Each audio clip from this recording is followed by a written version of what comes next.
Episode 69 of Politically Conscious, Wednesday, 10 a.m. Eastern Standard Time. Was Barack Obama or Donald Trump more divisive, and did one set the stage for the other? Then Joe Rogan pulls out on Trump over ICE and Iran. Is that just one voice or a shift in the country? Plus, we break down the latest steps from Pete Hegseth and Robert F. Kennedy Jr. No spin, no loyalty, just outcomes. If you're tired of the propaganda, listen to us. What's up, everybody? It is episode 69 of Politically Conscious. I don't think this is a sex episode, but that's always the number that indicates that we're going to be talking about sex, but we won't be. We're going to be sticking with politics. We got our man Shelly Winters back in the thing. As Emil called him this week, The Rock is back. So glad to have you back with us, Shelly. If you first time listening to the Politically Conscious, at 69 shows, you probably shouldn't be a first time listener at this point. But you definitely should be subscribed to our page, because I don't always promote. I didn't get to promote this show as well. But last week we didn't promote, and we hit our highest number ever, 3,500 plus listeners, watchers, I guess I should say viewers. And so that's pretty cool. Emil, if you will, introduce yourself, and then we'll get to our Shelly Winters as well. Keep it short and sweet, because I got a lot of cuts today, and I want to get y'all in and out on time. Emil Bryan, I'm a political consultant and author. Right now, I am writing more than consulting, but anytime someone asks me for help, I tell them to tell the truth, tell it early, tell it often, because bad news does not get better with time. And the best way for a voter to vote your way is for them to have the information. So give it to them, and give it to them straight. Again, I always vehemently disagree with you, because I think what we're watching right now is people falling for the propaganda, which is why we're here. If you're tired of the propaganda, listen to us. Shelly Winters, I don't know that you need any introduction, but you are the man here in Georgia of the Shelly Winters Show. You are now nationwide, as you can be broadcasted. People can follow you, let people know what you do, how they can follow you, and we're going to start with our first clip. It's Shelly Winters Show on 95.5 WSB, Atlanta's News and Talk. Excuse me, in Georgia, Atlanta, Georgia, 95.5. You can listen on your radio dial every night, 7 to 9, or WSBradio.com. You can listen online every night, 7 to 9. You can watch replays of the show. I post clips of my show on Facebook. And so that's where you can see my show, which is really growing.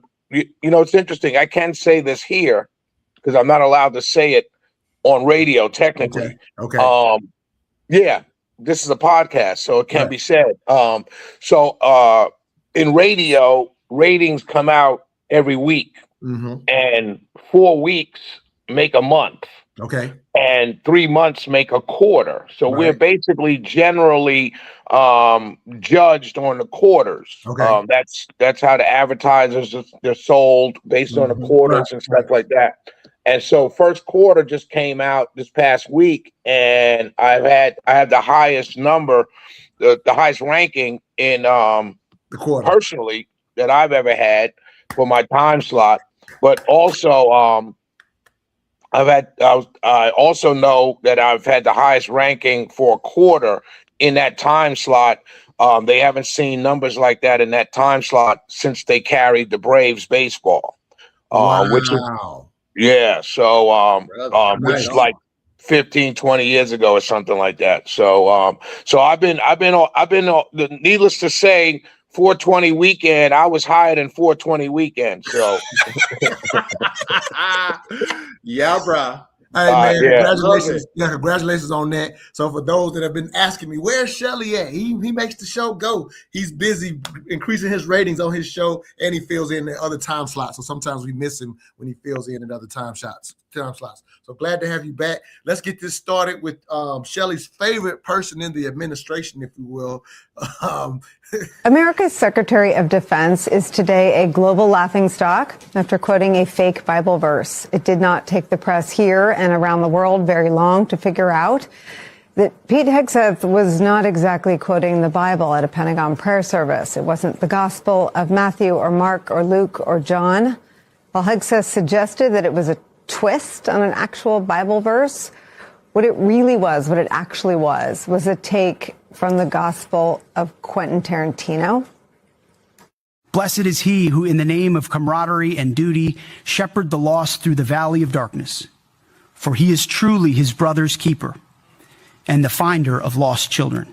Blessed is he who in the name of charity and goodwill shepherds the weak through the valley of darkness, for he is truly his brother's keeper and the finder of lost children. I will strike down upon thee with great vengeance and furious anger those who attempt to capture and destroy my brother. I will strike down upon thee with great vengeance and furious anger those who attempt to poison and destroy my brothers. And you will know my call sign is Sandy. You're on mute. You're on mute. All right, I want to bore y'all with the entire Bible verse at the prayer meeting. But again, Shelley's favorite person in the administration basically shows how a TV host as a meritless-based Secretary of Defense, as I continue to call him. Emil, we always let you start, so we'll let you respond to are we shocked? Are we surprised at this point? And why is this the guy heading up not only our military, but we're actually at war right now with this guy as the Secretary of Defense? Your thoughts, bro? First of all, he's part of what's called the National Command Authority. That's the president and the Secretary of Defense who makes decisions together on behalf of the United States. And this is one of those where we have to ask something we have to ask a question, and that is, was this tongue in cheek? And part of the answer is yes, it was. Now, I'll tell you that because if you look at his face, there's a unit that uses that same phrase from the movie, which is what is the movie? I'm sorry, it just fell out of my head. Fiction. Pulp Fiction. There's a unit in the Air Force or Army that uses that phrase, that line from the movie, as a motivational phrase and line. So it was a wink and a nod to them. The problem is that in winking and nodding, because he is so unserious in so many ways, nobody knew that he was winking and nodding, that he was being tongue in cheek. And the other part is, throughout that entire presentation, that part of the presentation, he was being serious. So it was, yes, a wink and a nod, but it was also part of a serious prayer. So yeah, there's a whole lot going on with him in that moment that because of his self-parody, you don't know what's legitimate and what's not. Shelley, your thoughts again, if it's time for propaganda, listen to us. What did you see there? Yeah. So I'm surprised that Emil went there, and I would say that my good brother engaged in just slightly 10 seconds of propaganda there. Okay. Because and Emil knows this to be true because he admits it. The group that adopted that prayer, quote unquote prayer, mantra, they're talking, whatever, their motivation speech, whatever you want to call it, is a group that rescues down people. This is their job. They go into enemy territory to get people. Okay. And so when the movie came out, they kind of lifted that pseudo religious scripture, turned it into kind of their words with it, right?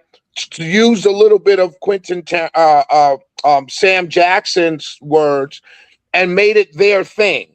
Okay. And so he was celebrating that group because they had just helped to rescue the downed pilot. And so it was serious. It was theirs. He was being very serious. Okay. The problem is, to Emil's point, I'm not saying this about Emil, but the problem is a CNN will take anything and do anything to make anybody look bad from this administration. Right. And so that's what happened here. That's exactly what happened here. They didn't know this group existed. Mm-hmm. They didn't do the research to see what their mantra was. Right. And so they just ran with it because everybody else did. And really, to be honest with you, and this is really the problem in our country, and this is really why, so many people voted for Trump 3 times, including myself, is because there's such an open hostility to the guy from the media.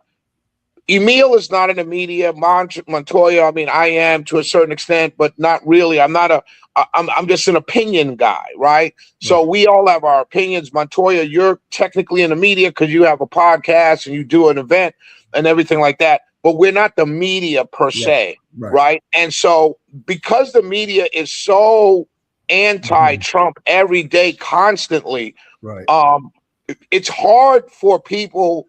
It's hard. It's easy for people to say, you know what? I hate you, media, so I love him.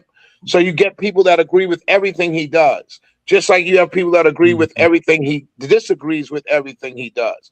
And so it's hard to have any kind of real, honest conversation. Objectivity, right, about what's going on. And in this case, this was a prime example of the media just going out of its way to attack somebody or something that really was just a non-story, to be completely honest. You know? Yeah, I see that there. Thank you for that clarity, because what happened was one of our viewers sent that to me. It's like, y'all got to talk about it. And I said, okay, you know, obviously love our watchers. So I said, we'll talk about it. So I led with it. And to your point, Shelley, just because of how it's clipped and because of Hegseth history up until this point, I assumed it to be a blunder. When you give the clarity that you just gave, this situation right here, I have to own, it's absolutely not what it appears to be. It isn't.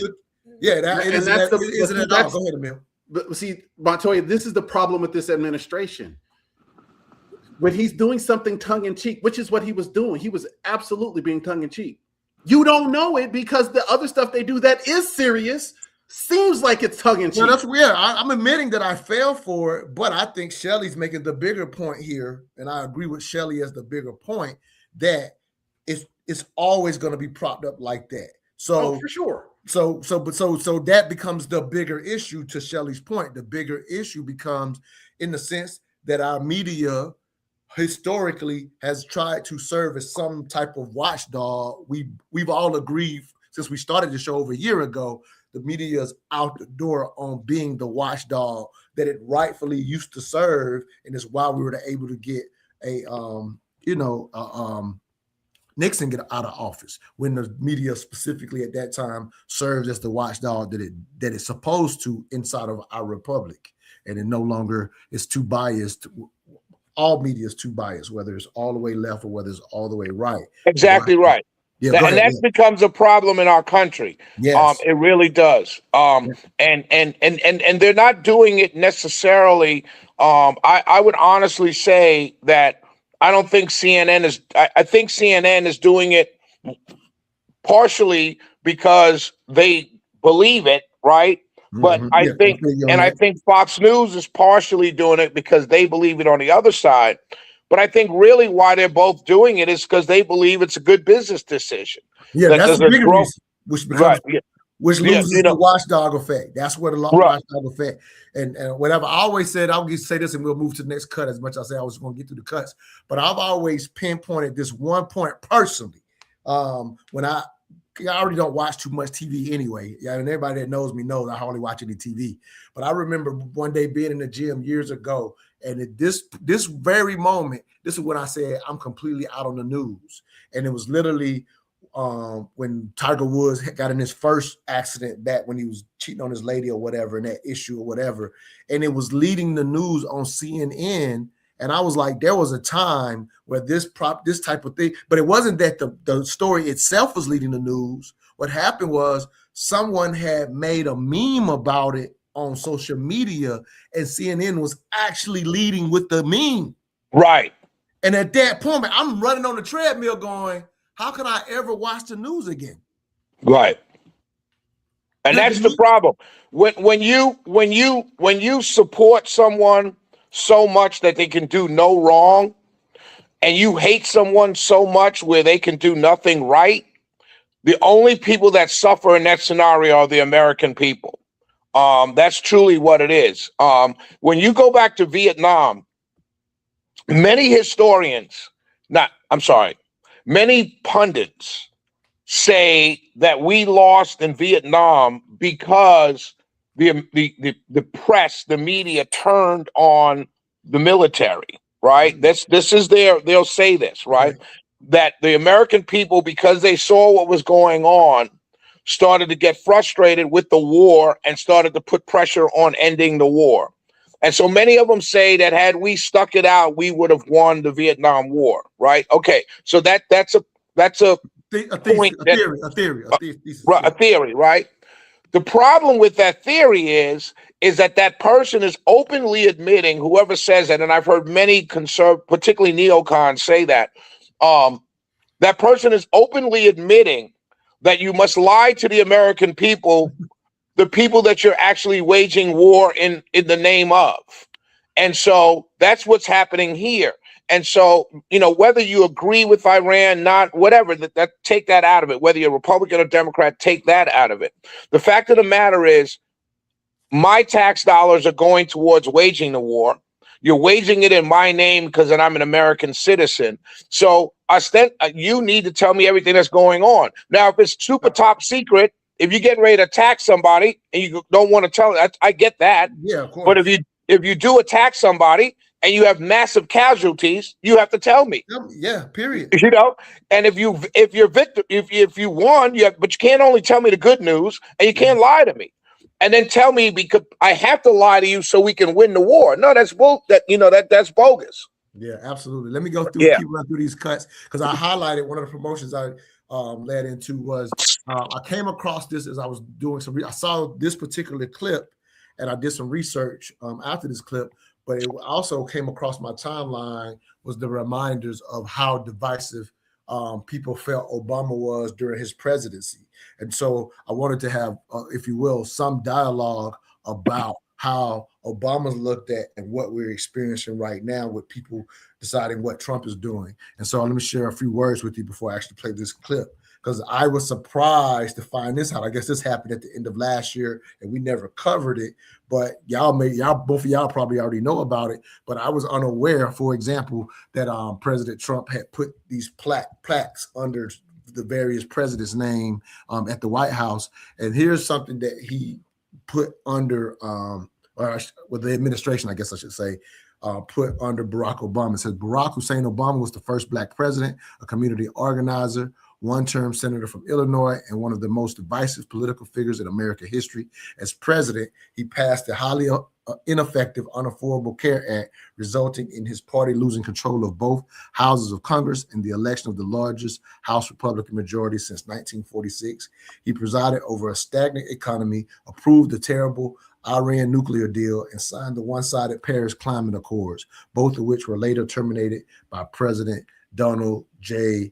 Trump. We know he is petty. This seems insane to me personally. I just found out about it, but I wanted to share what the plaque said to kind of lead into the question I asked today: who was the most divisive president between the two? Because I had forgotten, as I said, as I was doing the research for this show, that's how Obama was looked at. I remembered it once I saw it again, and that's what said, you know what? Let me ask Emil and Shelley what are their thoughts on this divisiveness based on the president themselves. Shelley, we'll start with you.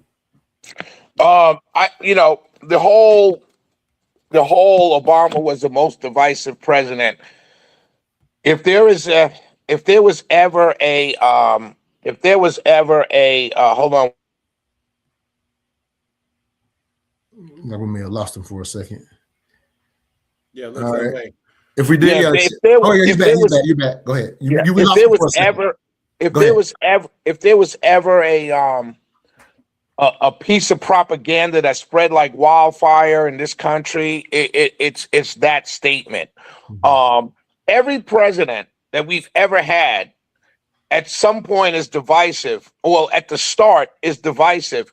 And the reason for that is because usually a little less than half the country didn't vote for him. So, so the idea of a presidential election, any election for that matter, but especially a presidential election, is divisive from its start, because you have a choice of two people. And so that's already dividing the people up between candidate A and candidate B. The idea that you would say President Obama was the most divisive president when the Fox News and conservative media and the whole conservative atmosphere of media went after him for several days over a tan suit it boggles my mind. But there's two things that conservatives say that I push back on consistently. One is the Democrats were the party of the KKK, and that remains to today, right? And the other one is that statement that Obama was the most divisive president. I just think it's a ridiculous, just shouting talking point that people throw out there that's just utterly stupid. And it's one of those phrases that when someone says it, I kind of know immediately who I'm talking to. You know what I mean? Like, Emil, you see that on your side as well, right? You have Democrats that say things and you're like, okay, I kind of know what I'm not going to walk away, but I kind of know the mentality of who I'm talking to right now. Yeah. Emil, any of your thoughts? I'm going to continue this conversation, but I want to get your initial response because I got more clips talking about, in a sense, the switch from Obama to Trump, because I also highlighted it in the promotions. Did Obama lead to Trump per se? But let me get your response before I play this next cut. First, let me just say, we got to ask the question, what does divisive mean? Because we hear this word all the time, and we always say, oh, America's divided, America's divided. America was divided in the 60s when there were white people-only water fountains versus colored water fountains. Like, that was a level of division we haven't seen ever since those kinds of things were gone. We had segregated schools up until the 50s, and through the 70s, we had to bus people to break the segregation. That's a level of divisiveness. So when we say divisive, what do we mean? Because in the modern era, I'm not sure that we are using that word except for propaganda. Because when we say divisive, we're certainly not seeing that kind of division. What we are seeing is a political division. And that's because, as Shelley pointed out, people take sides in their respective camps. So when you say Obama was divisive or Trump was divisive, here's what I'm going to ask in response to that. What policy did they create that caused division? Because what you're talking about is a popular culture reaction to the president. And that popular culture reaction does not necessarily manifest in policy. When it manifests in policy, let's have that discussion. So I can go back to policy and I can say, there's a divisiveness from Obama through policy in this way. We can call it the Affordable Care Act. We can talk about the things he did socially. Then we can talk about the divisiveness of Trump and look at the things he's done in policy. And now we have the distinction. And what I want people to do in this conversation is stop thinking about popular culture. I like this guy, therefore he's not divisive. I don't like this guy, therefore he is. And ask themselves, which policies are driving a wedge between the American people? Nah, good stuff. Speaking of policy, this was, again, I found this clip and had planned to play it. And I didn't at the time know I was even going to have this dialogue today. But I want to go here because I have something I want to ask Shelley after this. So let me play this cut and see what y'all have to say about this. This is from the Defiant Lawyer. Some black people constantly attack Obama with this false argument that he did nothing for black people. The truth of the matter is, Obama saved more black lives than any president in American history, hands down. And I'll explain. One specific criticism of Obama is he should not have focused on health care. Instead, he should have focused on either reparations or black-on-black crime. The premise of that argument is factually incorrect. Black-on-black crime is not more urgent than affordable health care for black people. That is, if saving black lives truly matter. Let's look at what kills the most black people in America. And it's not black-on-black crime.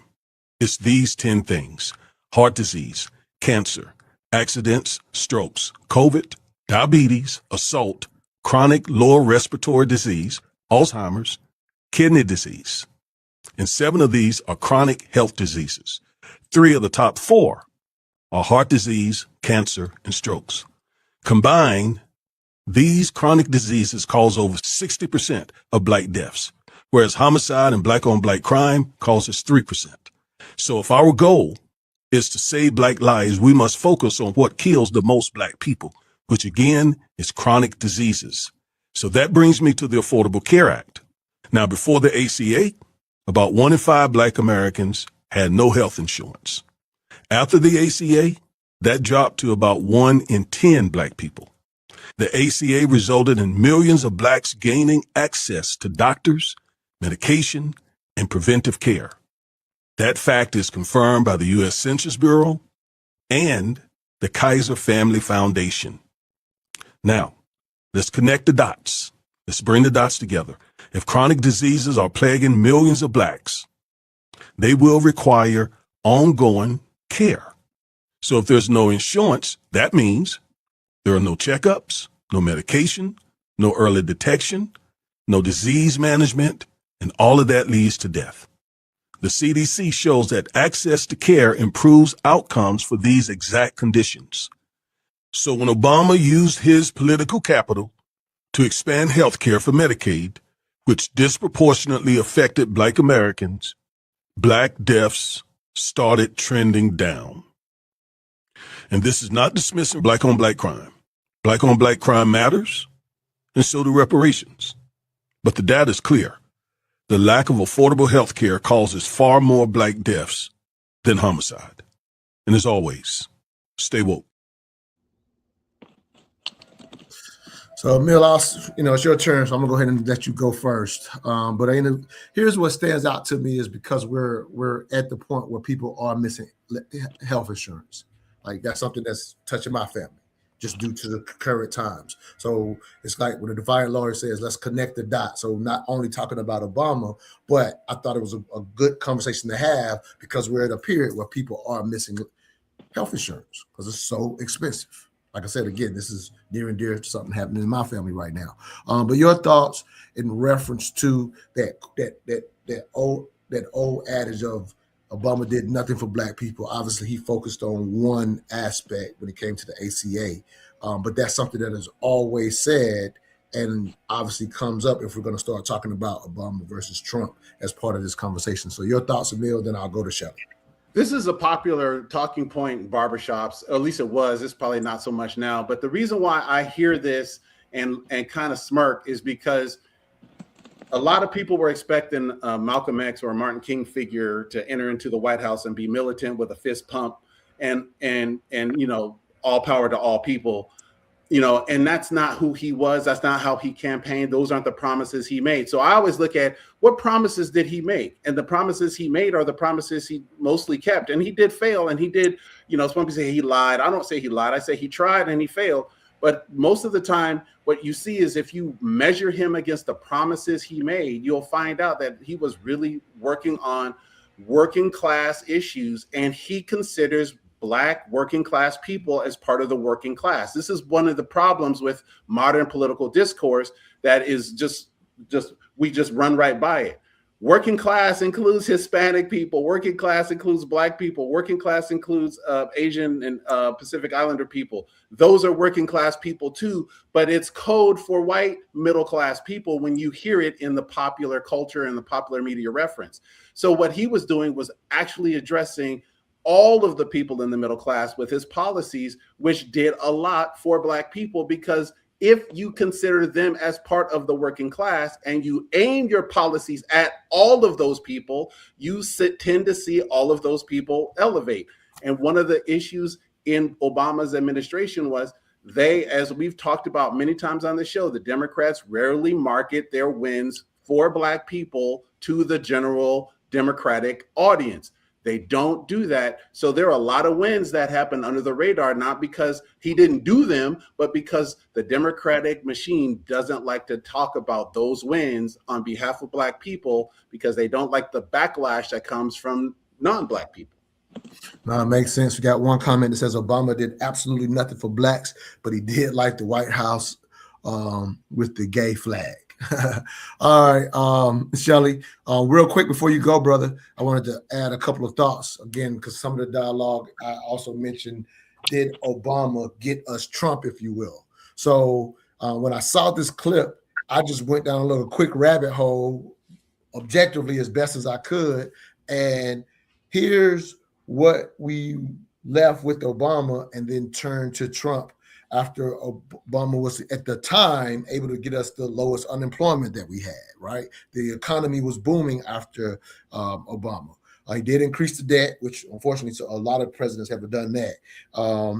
And graduation rates reached the highest in history for high school, under Obama. Actually increased graduation rates significantly for Hispanics and Blacks under the time. Dropout rates dropped significantly, and we know even though the ACA was not perfect, it got a lot of people on healthcare, which the defiant lawyer just pointed out. So what were we switching to? If I could ask, what was wrong? What were we switching to? And again, that was just me doing a little objective, like what? I literally was like, what was good, what was bad? I just looked these things up, and the things I just came up with were where we were at that time. Why was it so bad? And we needed to turn to Trump based on the track record I just laid out. Shelley, what do you recall at that time? Let me tell you. First of all, let's do this. Let's take the race out of it, right? Let's take it out for a second. Every president brings in the next president. In other words, every president, especially a two-term president, is responsible for the next president because it's always usually a reaction against what was done over 2 terms. Right. What I've always criticized Obama for was one thing and one thing only. I always felt that his entirety of his foreign policy was Bush 2.0. That's all I've ever disagreed with him on. I always felt that Obamacare was always supposed to be a start to fixing healthcare in this country. One thing I could say that, like, well, I'm all over the place. I'm sorry. You're fine. But one thing I could say, Republicans are masters at talking to their base in terms that they can understand. One thing Democrats are horrible at is talking to their base in terms that they can understand. And I think the problem with Obamacare with the Democrats is that they positioned Obamacare as remember, Obamacare was a slight that the Republicans came up with to make Obamacare bad. Democrats embraced it and, called it that as well. But the point I'm making is that they positioned this healthcare attempt at starting to fix it. They positioned it as the end all be all, and not as something that was come in, adjust, and keep tweaking as you go along. Republicans were masterful at painting it as just the most horrible thing ever. Yet it passed, I believe, 2010, 2009, 2010. Maybe my years are off, but it passed in his first term. I do know that, right, Emil? Yep. Yeah, right. So it passed in his first term. So that's almost 20 years ago, almost. And Republicans haven't done anything to change it, eradicate it, take it away, or anything.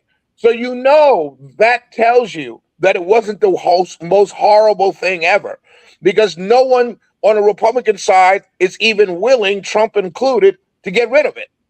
So, so it can't be that bad. You know what I mean? So. But they talk trash about it, though. But that's what he just said. That's what he just said. He just said they're masterful at the messaging. The messaging. Yeah. Right. So if you hate something so badly, why wouldn't you get rid of it? But you can't, because too many people have it. And with the random person that talks about my health care went up, right? How do you know? If you did not have health care before, your health care didn't go up. You're just paying now, right? And if you did have health care before and you're paying through a private system, then you could keep that private system if it was less than what Obamacare was. So when people talk about my health care going up, that wasn't a function of Obamacare. That was a function of your own work employee health care going up, right? And so all of that being aside, the most divisive president ever is a ridiculous statement. It's a silly statement. That clip, I don't know it makes sense what the guy was saying. I think that, to your point, I think Obama on Montoya, I think the issue becomes we can argue about Martin Luther King, Malcolm X, Marcus Garvey. We can argue as leaders these men were. But these men were leaders of an organization specifically designed to help a specific group of people. Obama was elected by a number of everybody. Right. Well, whoever voted for him, he was elected to serve everybody. One of the things I had a criticism of his foreign policy, but the other criticism I also had in the second term, if I'm president of the United States and the right is coming after me, basically in every way except calling me the N-word outright, I'm going to be the black president and I'm going to drop black shit. You know what I'm saying? And I mean, I'm not going to do it with comment at the White House or concerts. I'm going to do it in real policy. You know what I mean? I'm going to drop real policy and do real things. That's exactly how I felt, especially when I look at his second term. At some point, you just got to drop the mask and say, okay, enough is enough. And I think where he failed wasn't like he failed black people. It was that he did not let his inner gangster out in a time when it was most needed. And I thought he had a little more dog in him in that, especially as a second term president. I thought he should have shown a little bit more of that dog in him in the ways that he could have. So maybe that is probably a more fair criticism than whether he was divisive or not. Yeah. Maybe having to have, in a sense, be the ultimate statesman to even get an opportunity at the position. Maybe that's not in him. And I'm not defending. I'm just talking about objectively. Once you play this role for so long, even if you had that in you, you might not be good at it if you hadn't practiced it in a while. I'm just talking about from an objective, just talking about what y'all are talking about standpoint. Let me go to this next. We want to go to this next clip because this is something, Emil, you talked about with Shelly on the show some months ago. So this clip, y'all will be reminded of it, and I definitely want to get y'all opinions. Shelly, you'll start the first response to this. But I recall Emil at the time being just as vehement as this guy is right here talking about the Iran deal that Obama created. And so, again, we'll let Shelly respond first. This is the agreement that President Obama's Secretary of State, John Kerry, got Iran to sign, a promise to, under no circumstances, ever seek, acquire, or develop any nuclear weapons. 5 other countries, China, France, Germany, Russia, the United Kingdom, joined that negotiation to convince Iran to sign this deal. Iran agreed to allow hundreds of inspectors into the country to constantly monitor their activity to be sure that Iran was never developing a nuclear weapon. And the agreement was working. There was not a shred of evidence to be found anywhere by anyone, including Israeli intelligence, that Iran in any way violated their agreement with President Obama and 5 other countries involved. And so Donald Trump should be able to get the Iranians to put in writing the same thing they put in writing 11 years ago. But no one in the news media should treat that as some kind of breakthrough because Donald Trump, in the single stupidest diplomatic action in American history, just ripped up that towering diplomatic achievement by Secretary of State John Kerry and President Obama and the other participating countries in that negotiation, all of whom worked very hard for years to convince Iran to never develop nuclear weapons and put that promise in writing. Donald Trump just ripped it up. That agreement, that successful agreement, allowed monitors from all of those countries into Iran to study everything that Iran was doing every day and make sure Iran was not developing nuclear weapons. When Donald Trump ripped up that agreement, all of those inspectors were immediately thrown out of Iran, thrown out of the country. Now, let's see how many inspectors Donald Trump gets back into Iran. And don't be surprised if it is 0. Donald Trump, who could not successfully negotiate an agreement to buy the silence of porn star Stormy Daniels, is now trying to get Iran to agree to what it agreed to 11 years ago. And while they're at it, please reopen the Strait of Hormuz, which Iran had never closed before during any other presidency and any other conflict.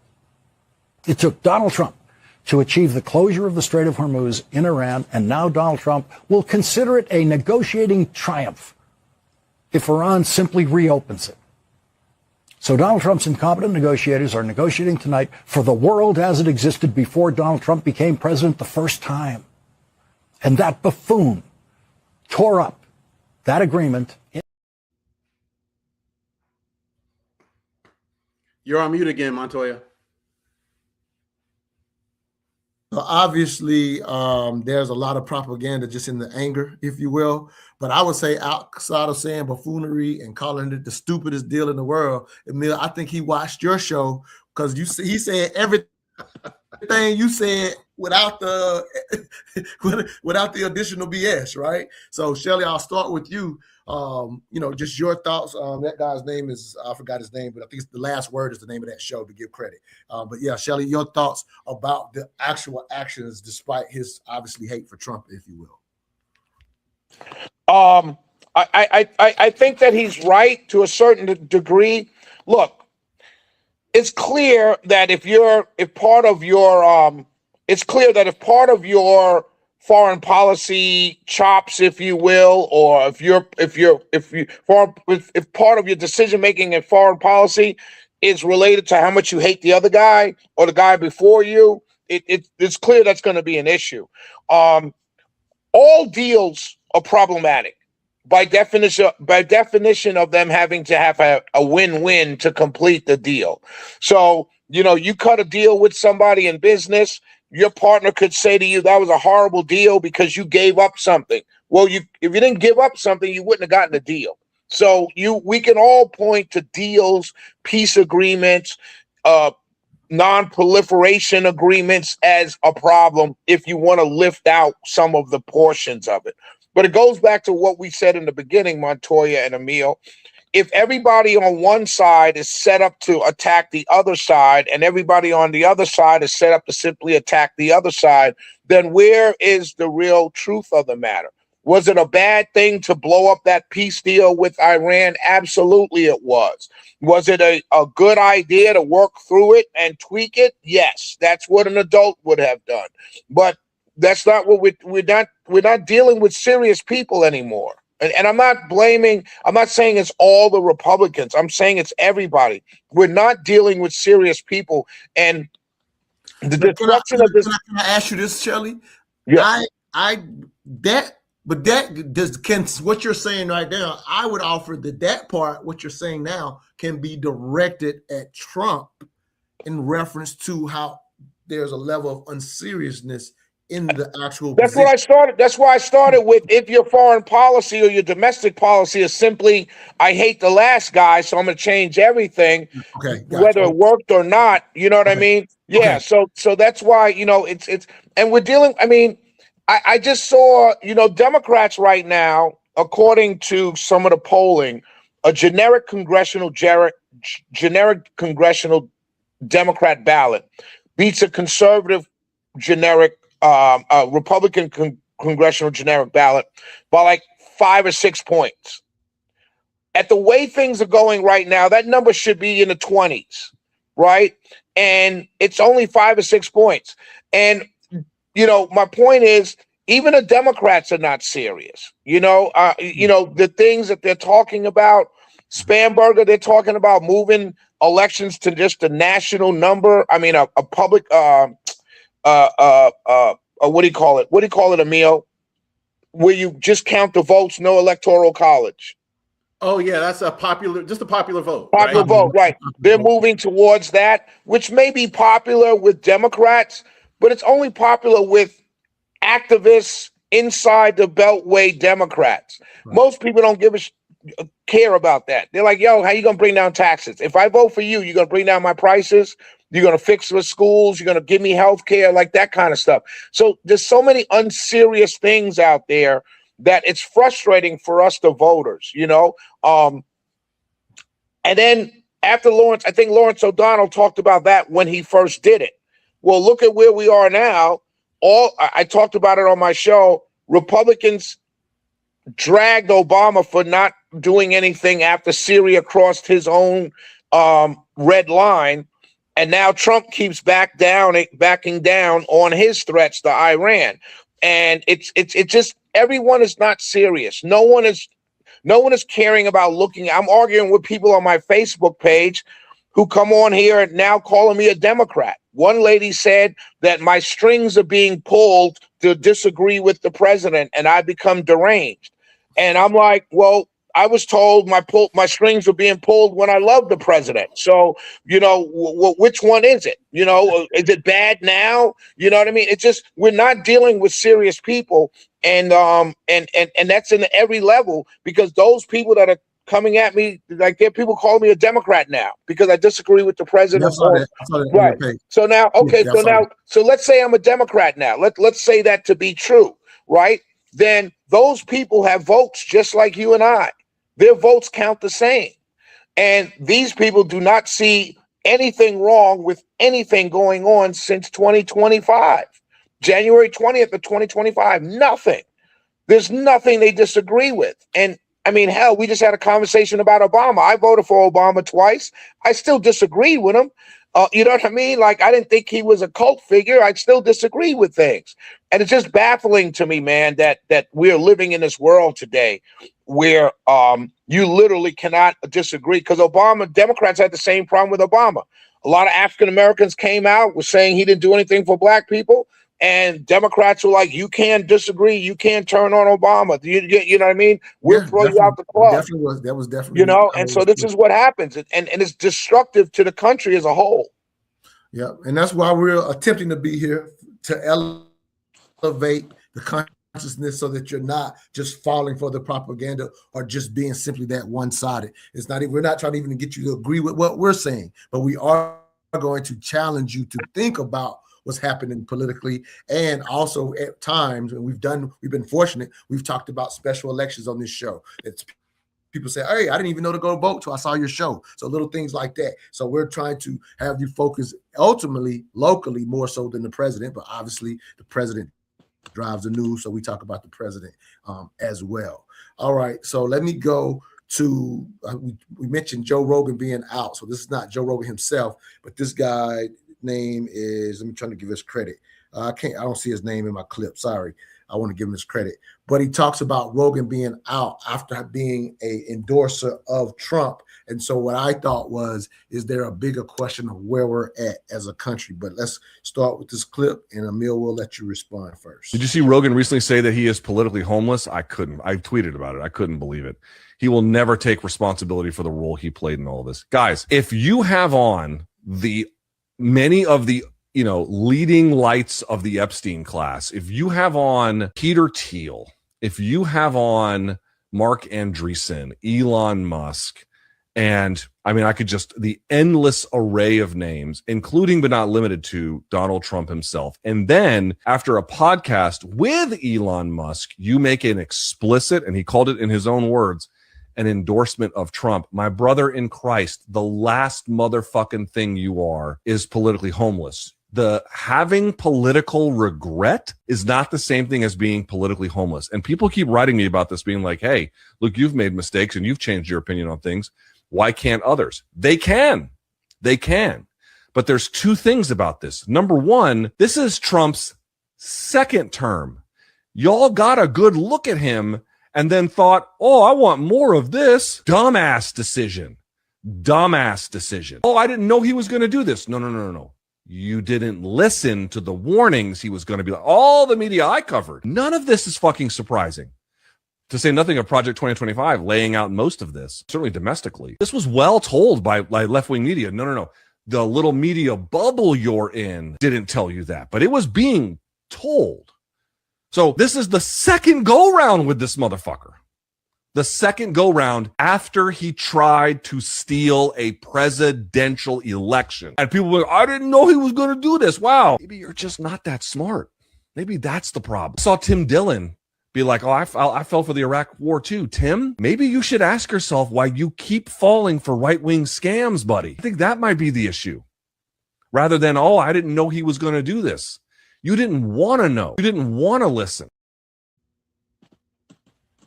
Actually, I'm going to throw this at Shelley, because if you recall last week, I highlighted some of what this guy was saying at the end to Leo.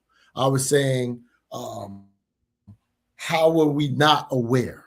How were you not aware based on things that were being propagated by the president coming into the election? And I remember you and I, Shelley, had some dialogue, for example, about Project 2025.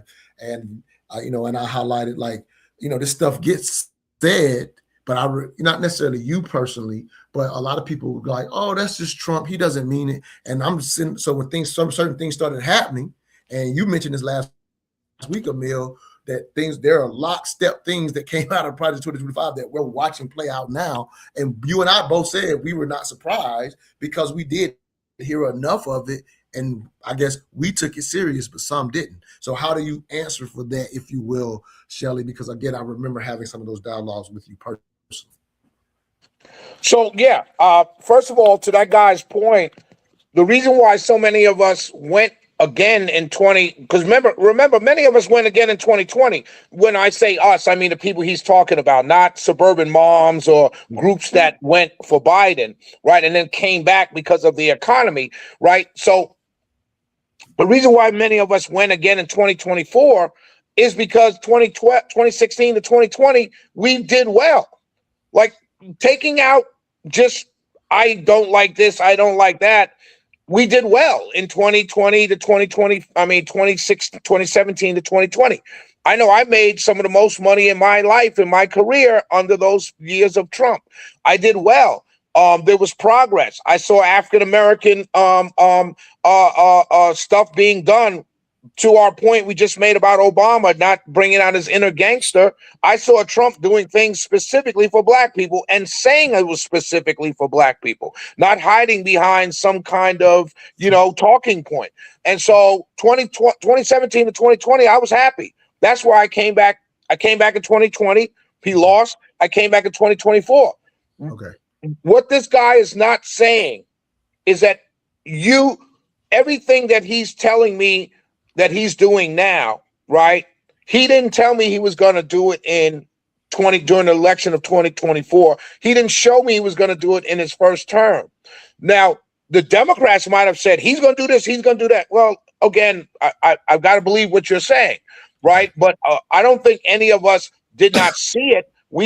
Those were not concerns to us. The concerns to us was cutting spending, bringing down the deficit, bringing down the prices, and no new wars. On a foreign policy tip, we were, hey, if you want to call it non-interventionists, we were all non-interventionists. Yeah, we don't want to go over there and do nothing, do anything. If somebody comes here and attacks us, we're going to defend ourselves. But going someplace else in a foreign adventure, no bueno. And that was a coalition that built around that. Now, if you tell me you're not going to do that, and then you do it, I was lied to.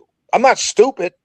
I was lied to, especially when I have a first term where you never did anything like that. So, this guy reminds me of the people on the right that jumped up and down and buried everybody on the left who said Trump was going to lose the first time. And it's just gloating for the sake of gloating. But I don't regret my vote because I had a choice between Obama and Kamala. And she was part of the administration that did a lot of things wrong. Most importantly, open up the borders and things and that kind of stuff. So I wasn't going to vote for her, but I don't regret my vote in Trump. But I will certainly be increasingly an agitator to do when this administration does the things that you said explicitly you would not do. And you're doing them now. So I'm going to turn on you. And if my turning on you hurts the Republican Party, then I hope it teaches anybody coming down the pike a lesson. Don't go against what you told me you're going to do, because we'll bury you in the midterms or in 2028. Okay. All right, Emil, I'm going to shoot to you. But this is what I processed from you, Shelley. I would just add, because I see what the logic makes sense to me. You're like, okay, this is what I got the first time. And so I'm thinking I'm going to get that again. And he told me he would do this. I would just highlight that this time around, it was also highlighted that he would do some of these things that have caused a lot of issues as well. Like that was the additional part of the rhetoric that I would say y'all were dismissive of, but it was said too, if that makes sense. Does that make sense, Shelley? Like some of the issues we're having now, they were said as well. Yes, absolutely. Absolutely. Absolutely. I'll be honest with you. I know Heritage Foundation. I know what they've talked about. To be honest with you, for instance, there's a lawsuit, a guy just waged about him being fired from the government, federal government, because he was black, right? And they said like 75% of the employees fired from the government during Doge have been African American. Therefore, it's a racial discrimination suit. Well, okay, I'm not sure. Again, this could be naivete. It could be me trying to protect my mental from believing something, but I don't believe it was necessarily you got fired because you were black. It's that most federal government employees are African American, because they're most, but we are overrepresented disproportionately. So we right. are. Yes, we're not the most though. Just most, right, but we're overrepresented. So if you do it, what you're saying. Yeah. So if you cut, you're gonna cut most of us because we're overrepresented, right? But my point is, I never thought, to be honest with you, and maybe it's naive, but I never thought when you say cut government spending that anybody would actually cut almost 30% of the federal government workers. Because I never thought that was even possible to continue functioning as a government. But what we are seeing, to the credit of Doge, of course it impacts people, but people get fired every day from corporations. So why should it be any different? But to the credit is that government was bloated. You did have people being hired. We see it in cities all the time. We see it in the city of Atlanta. A guy wins the mayorship. You have people already working there from the last person. So you got to give your people jobs. So bloat just goes on bloat. Same thing with the state government. You got Nathan Deal and then Sonny Perdue and then Brian Kemp wins. Well, Sonny Perdue's people are working there. Brian Kemp's people got to get jobs. And it just continues on and on. So, I understand it. But my point is, I don't agree with the guy calling us stupid. I don't think that's the case. That's what I disagree with. No, I understand that. All right, for the sake of time, Emil, I'm gonna do this cut. I want to jump to this cut because again, I love clowning the meritless people in the administration. And I've openly admitted my bias on this show is against RFK Jr. because I think he's horrible. Shelley loves him to death. But this sister is grilling him, which I think is on a real life issue that also was part of Project 2025 that is actually affecting our community. So I definitely want to hear y'all thoughts on that. And then I'll let y'all get out of here if y'all got to go. But that's why I'm jumping to this clip, because it's actually important. As much as I'm clowning him, I think it's an important issue. Do you think the federal government should be paying for DEI? I think the federal government has a vested interest in ensuring that its citizens survive childbirth. Well, we are meeting that obligation. We are not. Your agency told programs to remove a list of nearly 200 words and phrases from their funding applications, including the word black. Do you have an idea of how we could solve the black maternal mortality crisis if we can't say black? President Trump is trying to end division in this country. That's what DEI did. It divided people. It polarized people. No. We're talking about healthcare. I'm calling about DEI. We're talking about healthcare. Yeah. Disparities.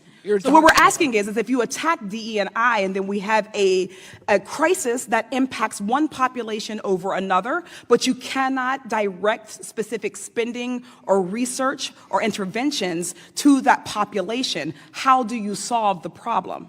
Do you think the federal government should be paying for DEI? I think the federal government has a vested interest in ensuring that its citizens survive childbirth. Well, we are meeting that obligation. We are not.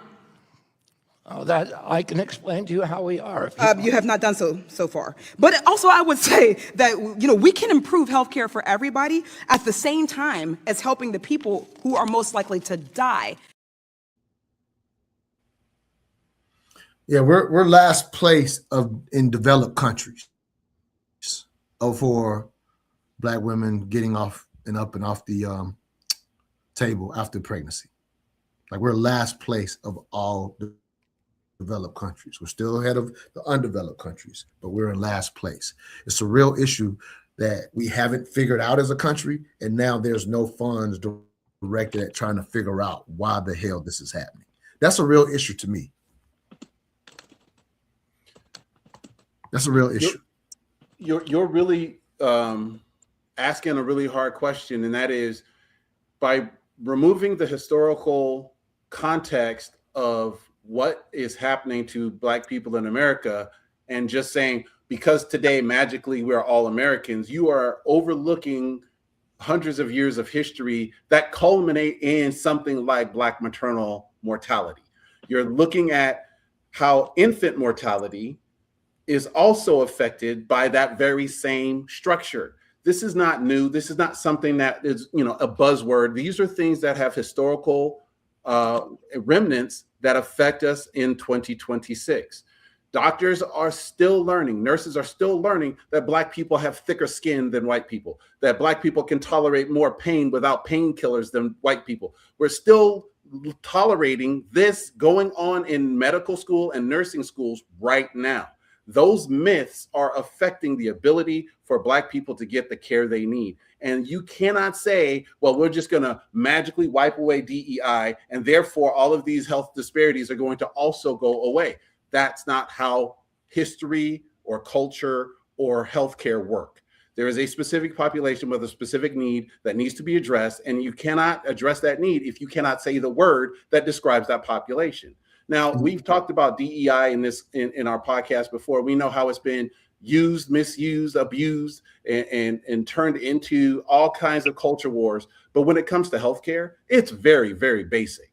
There is a population that suffers in the medical establishment more because of its population descriptor Black, not because of something they did or didn't do, but because they're Black. And we have tons of studies from the right and the left and the center, scientific, sociological, you name it, that prove it. So now it's not a matter of if the evidence is there, it's what we're going to do about it. And magically wiping away DEI does not solve that problem.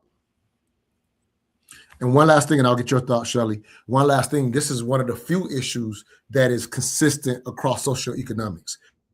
Like a lot of issues that we may look at, if you will, that are disparaging towards Blacks and towards, whites and other demographics, sometimes it's just more of us are poor. So those are the situations in a lot of situations. When it comes to maternal death of Black women, it's actually consistent via socioeconomic status. So there's something else that needs to be found. So this is a real issue where we've been hurt because DEI, as I've always consistently said, was misnomered and misused by this administration. And again, people don't take something away unless it's effective. But people go, oh, it's okay, we don't need it. Like, why did they take it away if it wasn't effective? Your thoughts, Shelley, and I'll let you get up out of here. I know you got to, thank you for your time with us, though.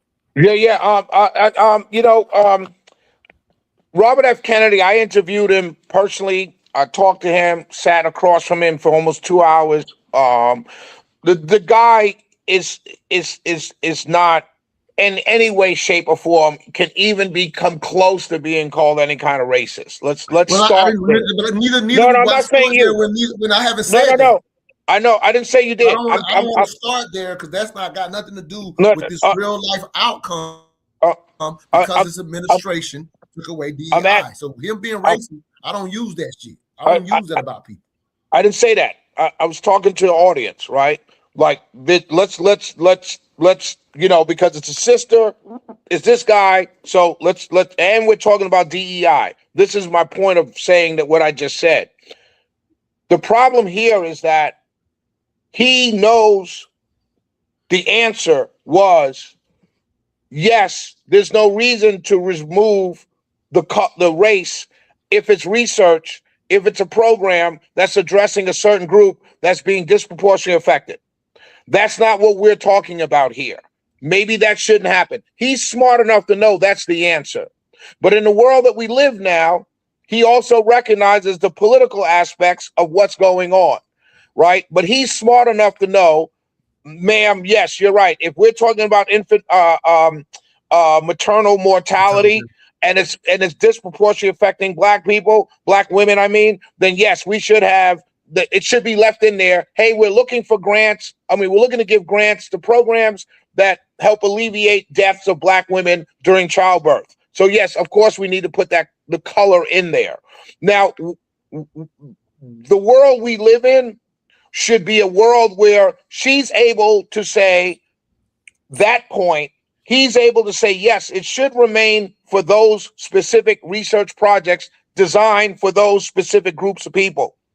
But we should not have in the same grant bill for medical procedures, Black transgender celebration at this for LGBT month or Pride month. There's a conflation of these things. And I think that's the problem that exists in our country. He knows what she's saying is absolutely right. And he should be able to answer it by saying, yes, it should remain there, but it shouldn't remain there for other things that are non-research oriented for a specific group of people. And then that's the problem when you say, get rid of DEI, because now to her point at the end, does that make sense what I just said? Yeah, you can understand why I don't trust it coming from that bastard, because you've met him, this guy can't even read a damn simple study. I can't even read a simple study. I do it because I enjoy it. That's how I know he can't do it. I think he's like a lot of us. I don't trust him.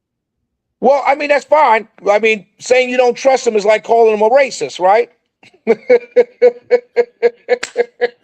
Look, Shelly, the problem is I'm just teasing. I don't see the public persona, right? I don't see the person that you interviewed. I don't get a chance to have that insight and have lunch with him and do the back and forth over emails and all that kind of stuff. So I have to go by what he says as public policy and public statements. And right. The problem is his public policy and public statements look very much like they're discriminating against Black people at times. I can't stop that. If he wants to say something different, he has to put that shit in policy. He can't just say, oh, well, I don't mean it that way. Those outcomes are going to have generational effects on a certain population. So let's be very, very comfortable admitting that if his policies end up hurting Black people, it's a racist policy. Even if he's a very genuinely nice guy who's genuinely not racist, the end of the story is generations of Black people are going to be harmed, and that's racist. We don't have to say he is, but we can say the outcome of his policy decisions absolutely is. Fair. And I'll say this one last thing and real quick and let you finish. So, and I'll just still remind you, the guy that during his hearing said, hey, Black people respond better to vaccines based on a study in Poland. It wasn't even a study in Poland. It was done by a doctor named Poland, and he actually had the information he said completely wrong. So I don't know that he's that smart enough to know what you're telling me. He's smart enough to know the answer. I don't know that he is if he thinks a doctor that did the study name was Poland. I don't know that he's smart enough to know what you're talking about, Shelley. Well, I do a radio show every night for 2 hours a night, 10 hours a week. And I can't tell you the number of times that I've misspoken on something. I can't tell you. And if you wanted to lift that out of the total context of what I was saying, you could say, oh, this guy's an idiot. So his policies reflect that kind of understanding. Hold on, let me finish. So my point is that I do know that when I was growing up, I didn't know one autistic kid. We had one kid in our neighborhood who was what we had called the R word at that time. We had one kid in the neighborhood. Everybody protected him. You know, we teased him a little bit, but we protected him. The whole class of it when I grew up. Go ahead. Right. I didn't know one kid with autism. Now I know dozens of families with a autistic child. And so I don't know if that's due to the vaccines. I don't know if it's due to increased study and more information about it. Because yes, it is. That is what it is. Just so you know, that's what it is. There's plenty of research to tell. Right. So exactly that's what it is. Right. So that's fine. You could go with that. I will tell you this: when I meet a family with an autistic kid, I know everyone in my generation did not see those kids when we were coming up. So you don't need a study to tell me that a kid is autistic. I'm in your generation and I saw those kids, Shelley. That's what I didn't see them. Montoya's saying. We Well, saw we didn't see them. Go back in time and look at the symptoms called autism today. There are lots of kids who have those symptoms then that we didn't call autism then. Just because a kid you didn't know the definition that we used today. What we called it back then was ADHD, and we gave kids pharmaceuticals towards it. And those kids, none of the kids were ADHD in our time. Yeah, they said short. They called it short attention span. Short attention span, hyperactivity, and they tried to give us medicine for it. They tried to give it to me when I was a kid, and my mother said, "No, you're not poisoning my child." So, and I remember the first time I saw Robert F. Kennedy, it was at the Fox Theater with the anti-vax movement, and the keynote speaker was Minister Farrakhan, and so I'm just simply telling you, you can't tell me, on the one hand, that a government that throughout 69 episodes, I've listened to you tell me you don't trust this government, you don't trust the medical establishment, you don't trust the politicians. You can't tell me that all of a sudden, that when that government comes along and says, hey, look at this study, we need to vaccinate your kids, that all of a sudden the trust goes up. You ain't talking about the 69 episodes on here. We haven't done that at all. You're projecting what other people say to you, Shelley. No, I've been doing this show with y'all. I've been doing this show with y'all. You ain't never heard me say what you just said. Okay, well, I'm you telling you. You never heard me say what you just said. I'm just simply telling you. I'm just simply telling you. For years, every single HHS secretary, every single surgeon general has done exactly what we've always done.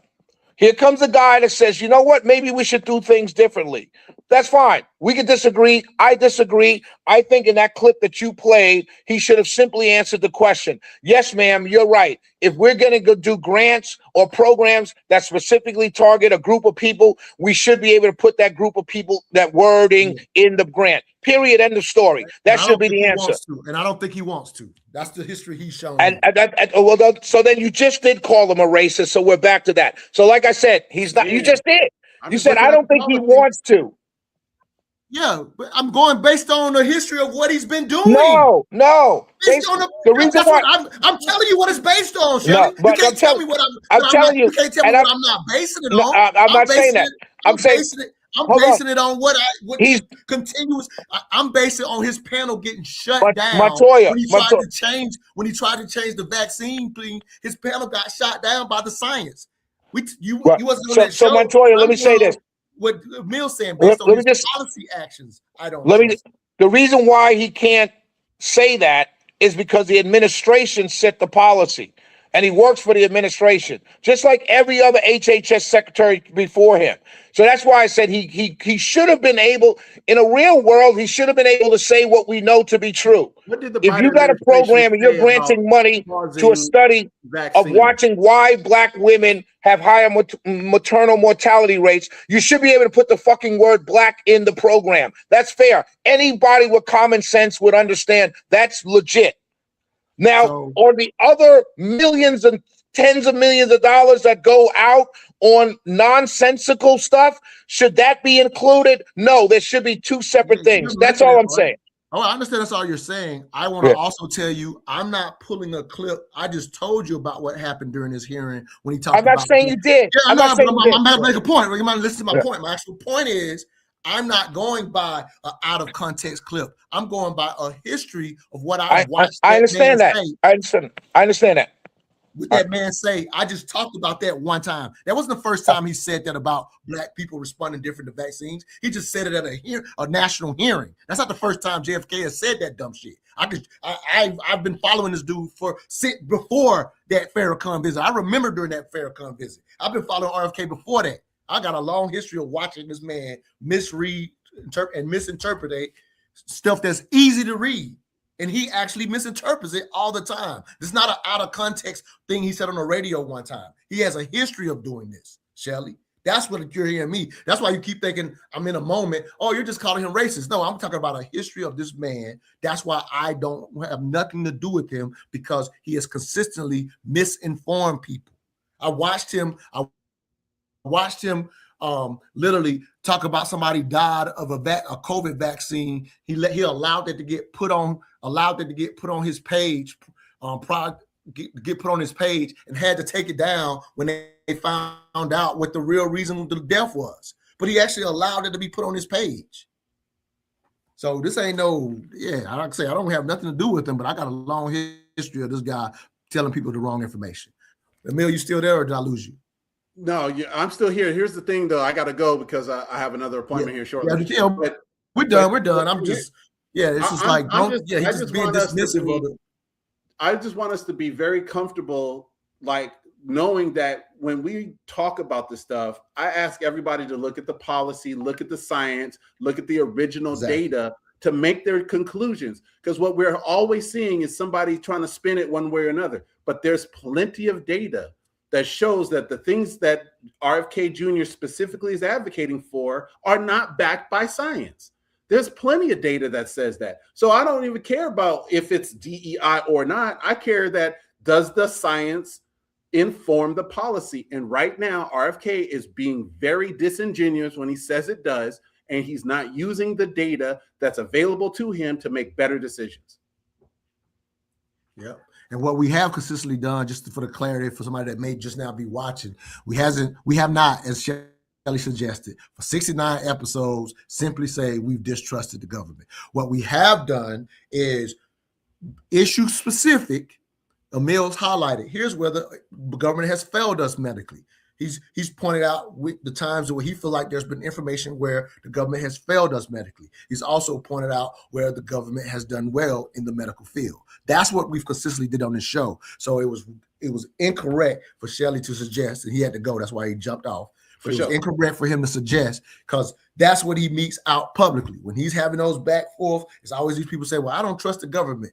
And he's trying to put that on us. And we've always distinguished point by point, issue by issue. Sometimes the government fails us. Sometimes it does well based on the evidence. That's what we've consistently done. So I am pushing back against him labeling that 69 episodes we've had a blanket statement of distrust for the government. That's not what we've done on this show, and I don't accept him predicting.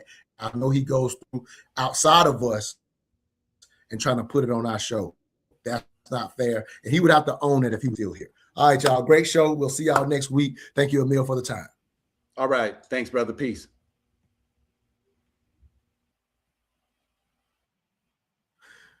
If you're tired of the propaganda, listen to us. I'm going to play, if you're in, you don't have to be in Atlanta for this. I'm going to end with a commercial for something I do with my company, Mental Dialogue, as you see kind of up here in the corner, this corner right here. So this is politically conscious. We do it on my platform of Mental Dialogue, and we have a private podcast that we offer. So I'm going to end with this commercial and then end the show. All right, y'all. Hopefully see y'all next week. If you're interested in what you see, then go to the mentaldialogue.com website and be a part of our private podcast, which is known as Black Love Dialogue. So I'll end the show with this and see y'all next week. If you've been thinking about coming, this is your moment. Sunday, April 26th, 8 p.m., Black Love Dialogue and Wine, a private podcast experience. Pour your wine and step into something real as we feature mental health advocate Chris James and behavioral therapist Marilyn Arduini as we discuss marriage, shadow work, and mental health without filters. No recording, just truth, connection, and grown folk conversations. If you're serious about love and building legacy, pull up.